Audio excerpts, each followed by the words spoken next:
تم سے بھی رب پوچھے گا۔ ذرا کان میں درد ہوتی تھی، چاہے چکوک میں رہتے تھے، دیہاتوں میں رہتے تھے، اتنی سینس تمہارے اندر آ چکی ہے کہ وہاں سے کمپاؤنڈر سے دوائی نہیں لیتے، یہ اٹائی ڈاکٹر ہے میں اس سے دوائی نہیں لیتا، میں جاتا ہوں شہر کے اندر، وہاں بھی جا کر MBBS ڈاکٹر سے دوائی نہیں لیتا، میں تو آئی اسپیشلسٹ سے آنکھ کی دوائی لیتا ہوں، اور جو کان کا اسپیشلسٹ ہے اس سے کان کی دوائی لیتا ہوں۔ اور دین کا معاملہ تم نے اتنا معمولی سمجھا، اور اہل گہرے کہ تم نے لا کے ممبر پہ بٹھا دیا اور مسند پہ بٹھا دیا۔ فضلوا واذلوا، نبی پاک علیہ السلام نے فرمایا تھا اتخذ الناس رؤوسا جہالا فضلوا واذلوا، جب قیامت قریب آ جائے گی لوگ ایسا کریں گے کہ جاہلوں کو لا کر ممبر و محراب پہ بٹھا دیں گے، وہ اپنی لا علمی کی بنا پر، جہالت کی وجہ سے اور اپنے کم علم ہونے کی بنا پر گمراہی کی باتیں کریں گے، خود بھی گمراہ ہو جائیں گے، سننے والوں کا بھی ستیہ ناز کر دیں گے۔ تمہارے لیے کوئی فرق ہی نہیں۔ اللہ کا شکر ہے میں مدینہ یونیورسٹی میں گیا، میرے اساتذہ کی دعائیں، میری ماں جی کی دعائیں، میں نے مدینہ یونیورسٹی میں اول نمبر حاصل کیا۔ 127 ملکوں کے لڑکے میرے ساتھی تھے، 127 نیشنلٹیوں کے لڑکے، 12,000 کی تعداد کو میں نے ٹاپ کیا 97.27% نمبر لے کر۔ پنجاب یونیورسٹی میں پرائیویٹ امتحان دے کر میں نے اس کو ٹاپ کیا اور گولڈ میڈل لیا MA اسلامیات میں اللہ کے فضل سے۔ یہاں ارے گہرے نتھو خیرے آ کر بات کرنا شروع کر دیتے اور الجھاؤ شروع کر دیتے۔ مجھے یہ بات کہنے دو، آج اللہ فرماتا جو اہل کتاب ہے وہ ان کا معاملہ ہی الگ ہے۔ یہ قرآن کہہ رہے کہ وَلَا تَجِدَنَّ أَقْرَبَهُمْ مَوَدَّةً لِلَّذِينَ آمَنُوا الَّذِينَ قَالُوا إِنَّا نَصَارَى، میں اللہ کہہ رہا ہوں۔ یہ سورہ المائدہ 6 پارہ آخری آیت ہے، اللہ اس میں فرماتے کہ تم ضرور پر ضرور یہ حقیقت پاؤ گے کہ جو لوگ حضرت مسیح علیہ السلام کا پڑھنے والے ہیں یہ میرے نبی پاک کی امت سے محبت کرنے والے ہوں گے۔ کیا کرنے والے ہوں گے؟ مل کے بولیں۔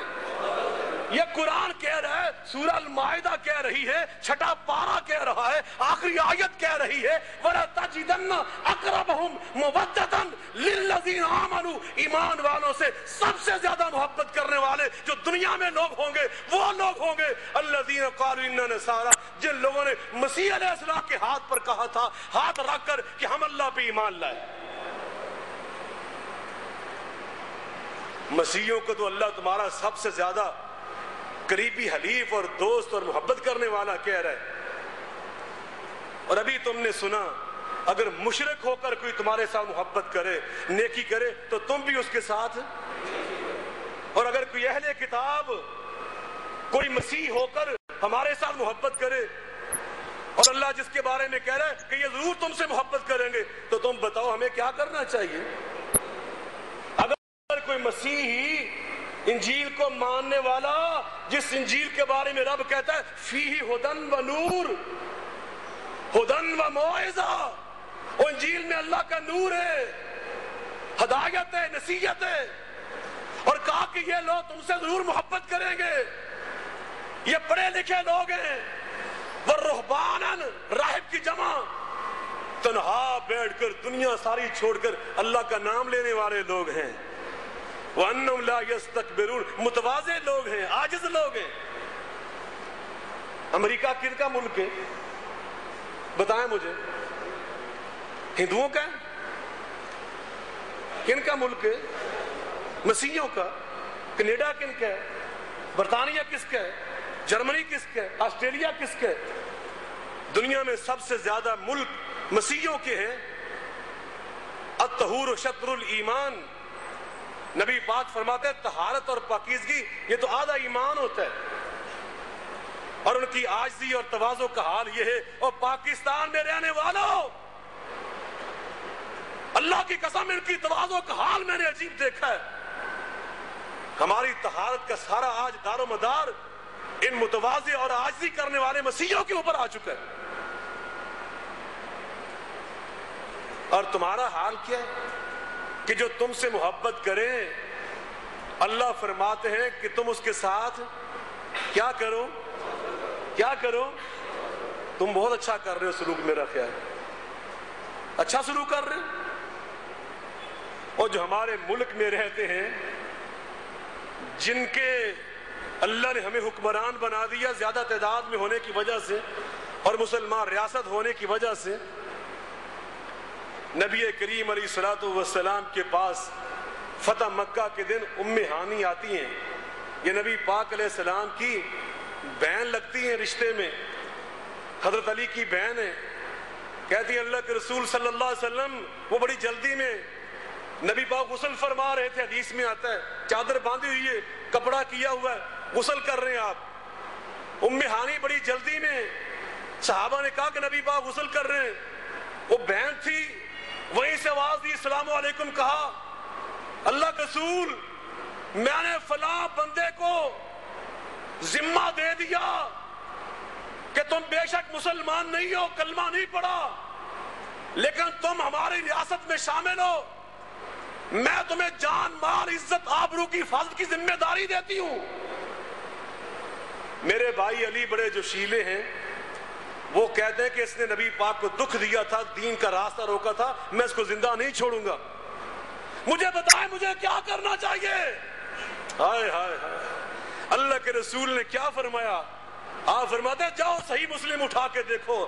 آپ فرماتے ہیں وہ میری بہن ام ہانی، اجرنا من اجرتی امنا من امنتی، جس کو تو نے پناہ دے دی اس کو اللہ کا رسول بھی پناہ دیتا ہے،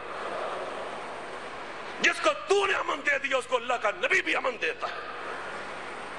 علی کو اجازت نہیں ہے کہ وہ اس کو نقصان پہنچائے. یہاں محدثین نے جو بات کہی ہے ذرا سن لیں. وہ کہتے ہیں مسلمان ریاست کی ایک خاتون نے پناہ دی تھی، مسلمان ریاست کے سربراہ نے پناہ نہیں دی. ام ہانی سربراہ تو نہیں تھی نا، سربراہ تو نبی پاک علیہ السلام خود تھے.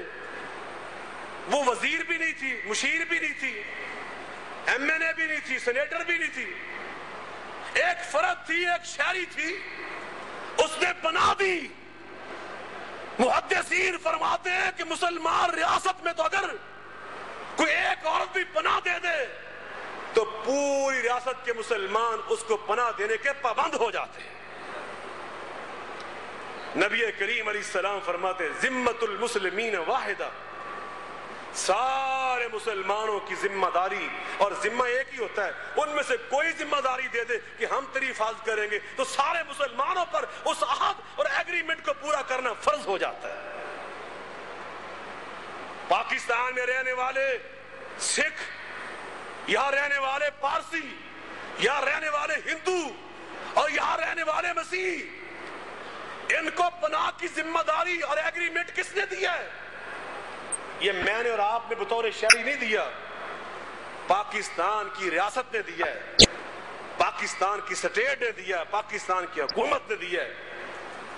اور وہ ہمارے ہم وطن ہیں، ہمارے شہری ہیں، ہمارے ساتھ کبھی انہوں نے دین کے معاملے میں جنگ نہیں لڑی، ہمیں کبھی اپنے گھروں سے نہیں نکالا. اب مجھے بتائیں کہ جب انہوں نے ہمیں اپنے گھروں سے نہیں نکالا، لڑائی نہیں کی، وہ اچھے طریقے سے رہتے ہیں، تو ہمیں ان کے ساتھ کیا کرنا چاہیے؟ سمجھ آ رہی بات؟ دل پہ نقش ہو رہی؟ ہمیں ان کے ساتھ کیا کرنا چاہیے؟ ہمیں اچھا سلوک کرنا چاہیے، اچھا برتاؤ کرنا چاہیے، ان کی حفاظت کرنی چاہیے. نبی کریم علیہ